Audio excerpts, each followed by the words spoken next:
Saludos amigos, gracias por la amabilidad de la compañía. Soy Cristino del Castillo y este es su programa A Quemarropa.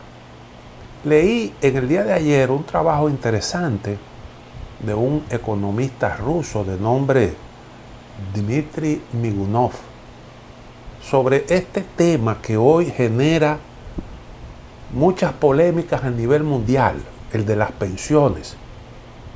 Porque hasta donde sé, no existe un país que haya podido llegar al punto ideal en lo que tiene que ver con garantizarle un retiro digno al trabajador luego de agotar su vida laboral. Es un problema universal. Eso que tiene que ver con las pensiones, el asunto de la salud, eso donde quiera es realmente un dolor de cabeza para los gobiernos, aunque unos han sabido manejar la cuestión mejor que otros. Ahora mismo en Francia, el presidente Macron ha retomado el tema, planteando su vieja propuesta de elevar la edad de las pensiones. Recuerden ustedes que lo intentó en una ocasión anterior. En eso entonces vino la pandemia, además de que hubo una tremenda resistencia y el tema se pospuso.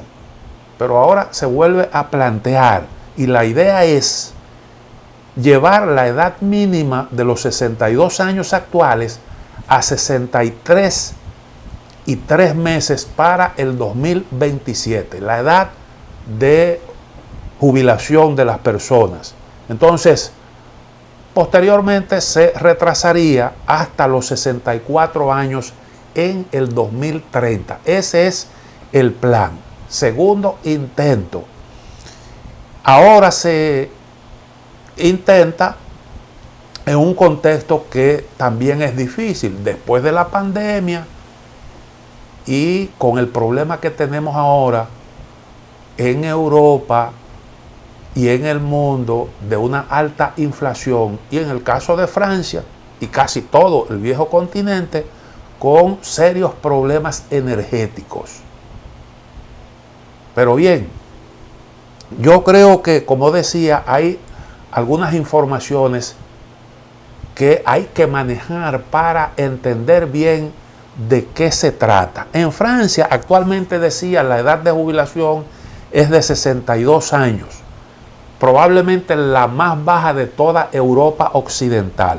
En Alemania, hasta hace poco era de 65 años. Se aprobó un plan de reforma de las pensiones para ir llevando la edad de jubilación, aumentarla paulatinamente. Cada año la edad se incrementa en 2 meses para llegar a los 67 años deseados para el 2029. Esa es la meta, llevarla a los 67 años en el 2029. En Bélgica, la edad de jubilación en la década de 2010 era también de 65 años. Para el 2025 deberá llegar a los 67 y para el 2030 a los 67 años. Es decir, un plan más o menos parecido al de Alemania para ir gradualmente elevando la edad de jubilación. En Grecia la edad de jubilación se elevó ya a los 67 años.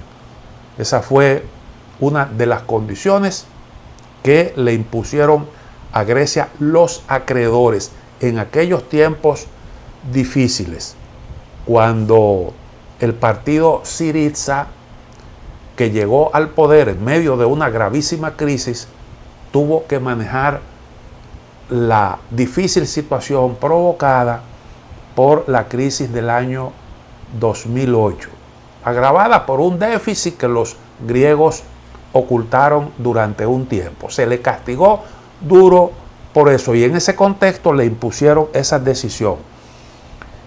67 años para jubilarse. En los países de Europa del Este, la edad de jubilación está entre 63 y 65 años. Pero hay que tomar en consideración que la seguridad social en principio es más débil que en los demás países europeos. En Francia, la pensión media es de menos de 1.500 euros.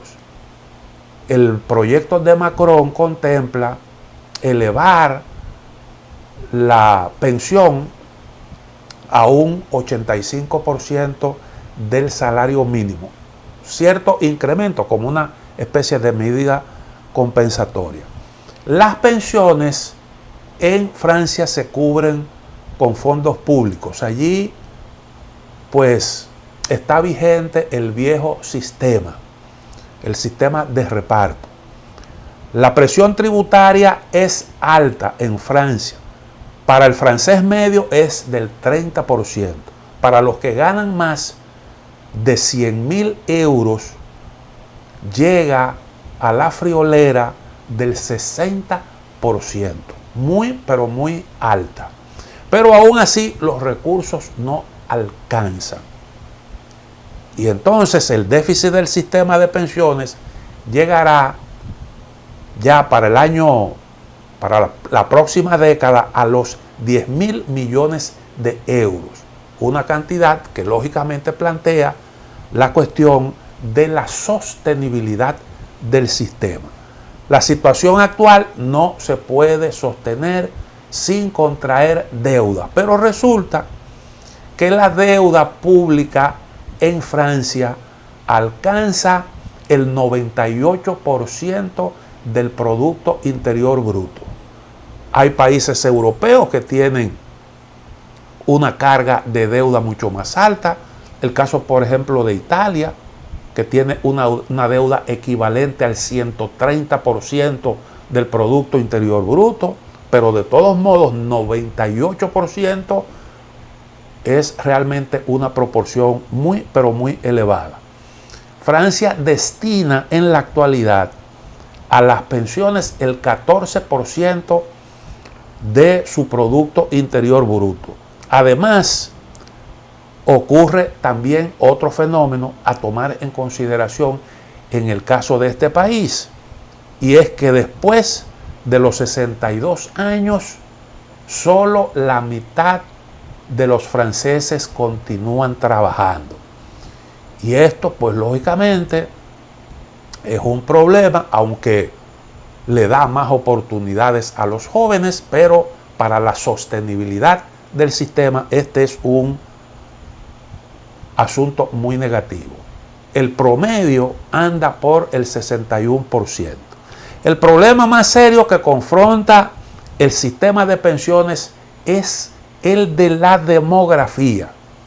¿Por qué? Bueno, cuando se ideó el sistema de pensiones a finales del siglo XIX, la edad promedio del ser humano eran 45 años. En Europa, 45 años. Y bueno, en tales circunstancias no era tan difícil garantizarle una pensión por un corto tiempo a los trabajadores. Y eso funcionó, eso hizo que el sistema pudiera funcionar. Pero hoy la expectativa de vida del trabajador está entre los 75 y los 80 años en el caso de Europa.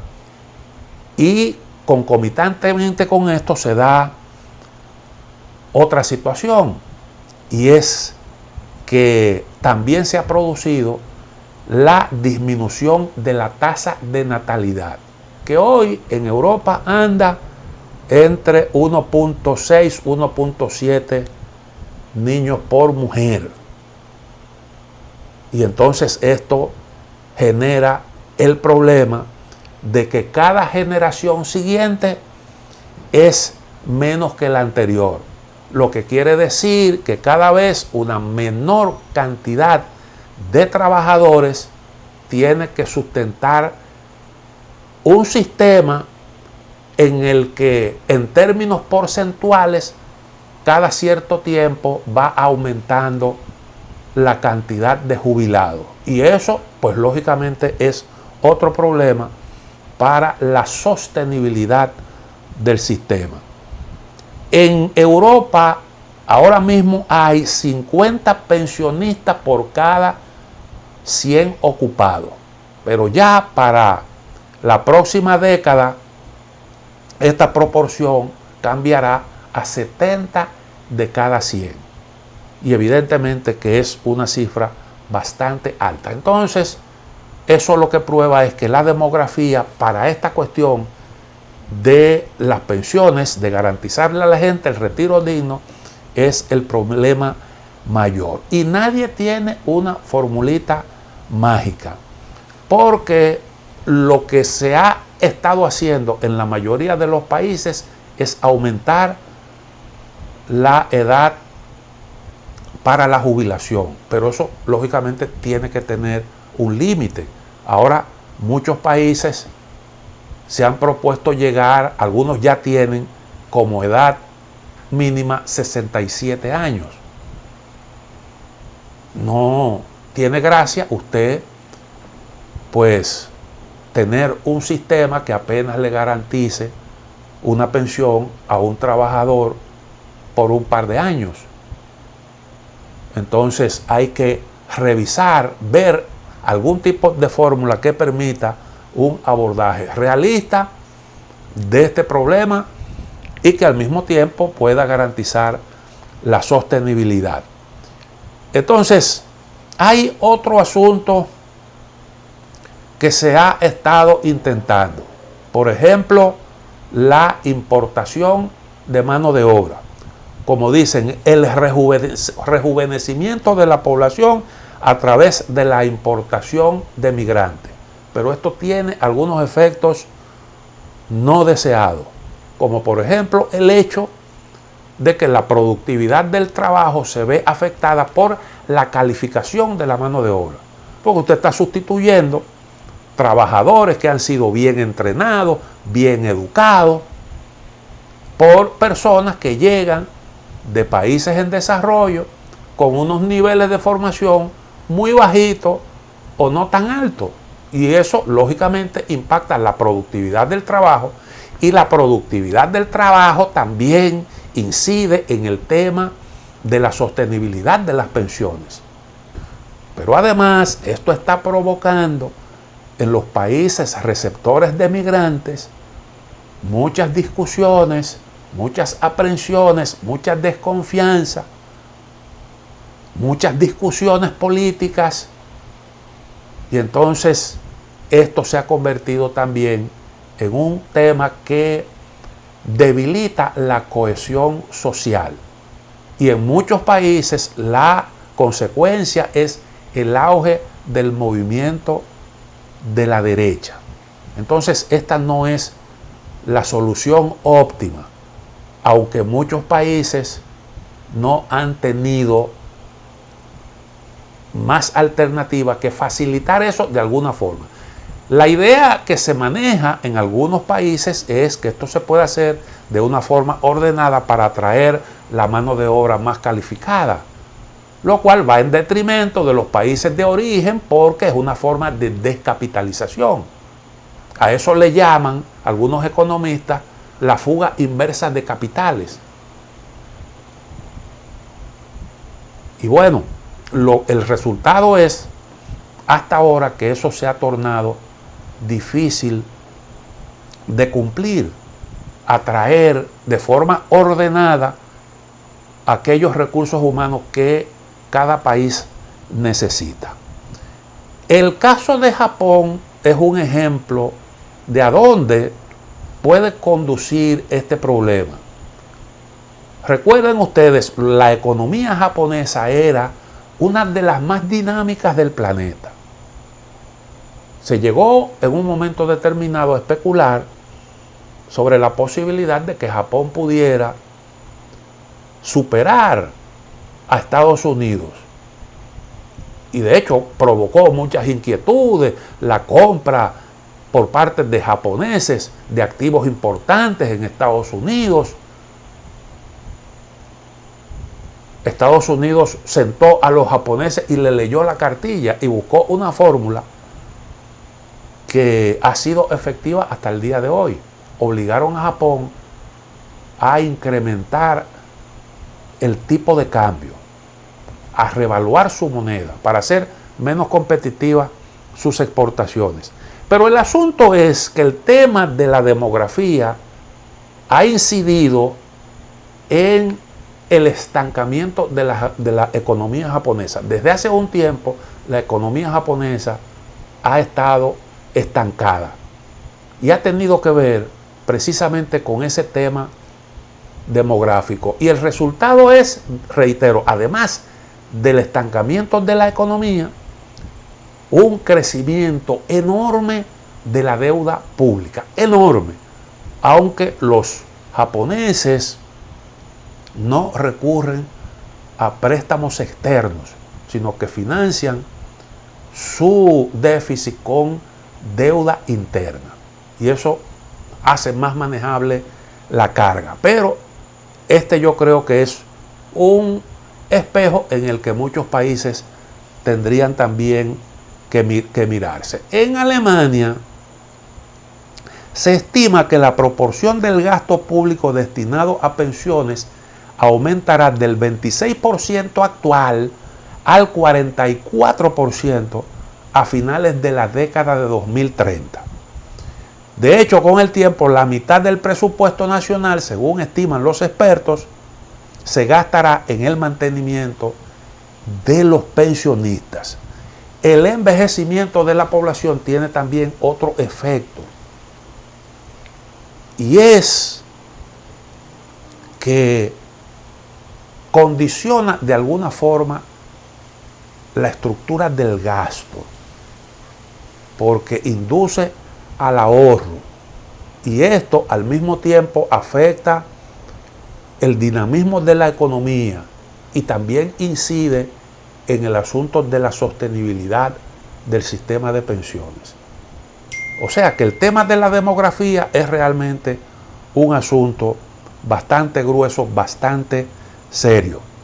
En Francia no será muy fácil lograr la aprobación de esta iniciativa del gobierno de Macron, porque recuerden que Macron perdió la mayoría en el Parlamento.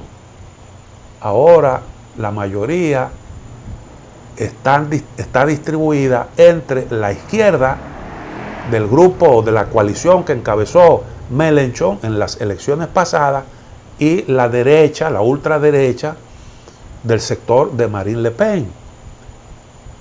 Y ambos grupos se oponen a la reforma que se plantea al sistema de pensiones. Pero al mismo tiempo está la resistencia que hacen los sindicatos franceses.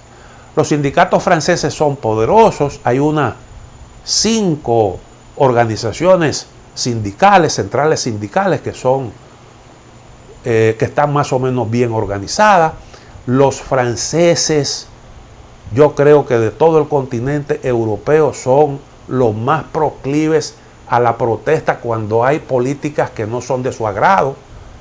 Los franceses protestan, recuerden ustedes las revueltas protagonizadas por los chalecos amarillos. Y bueno, históricamente los franceses siempre han sido contestatarios. Y actualmente menos del 20% de los franceses aprueban la propuesta de Emmanuel Macron. Él pudiera, dicen los expertos, hacerla por decreto, pero en ese caso se arriesga a tener que afrontar una moción de censura. Y como él no tiene mayoría en el Parlamento, pudiera entonces verse en una situación muy delicada. Habrá que ver, tendrá que hilar muy fino el que se ha arriesgado a hacer el planteamiento en la coyuntura tan complicada que está viviendo ahora mismo Europa, Francia incluida. Si hace el planteamiento, si se arriesga, es porque entiende que existe la posibilidad. Entonces habrá que ver hasta dónde esto puede realmente prosperar. Yo creo que razones suficientes tiene el gobierno para hacer el planteamiento, porque la verdad es que es un asunto, una cuestión difícil de sostener el actual sistema de pensiones, muy difícil. Eso puede provocarle problemas mayores al país. Alguna fórmula hay que inventar, y hasta ahora mismo una de las soluciones a las que han estado apelando los distintos países para más o menos manejar el tema de la sostenibilidad es precisamente el incremento de la edad de jubilación. Una pausa, en breve volvemos.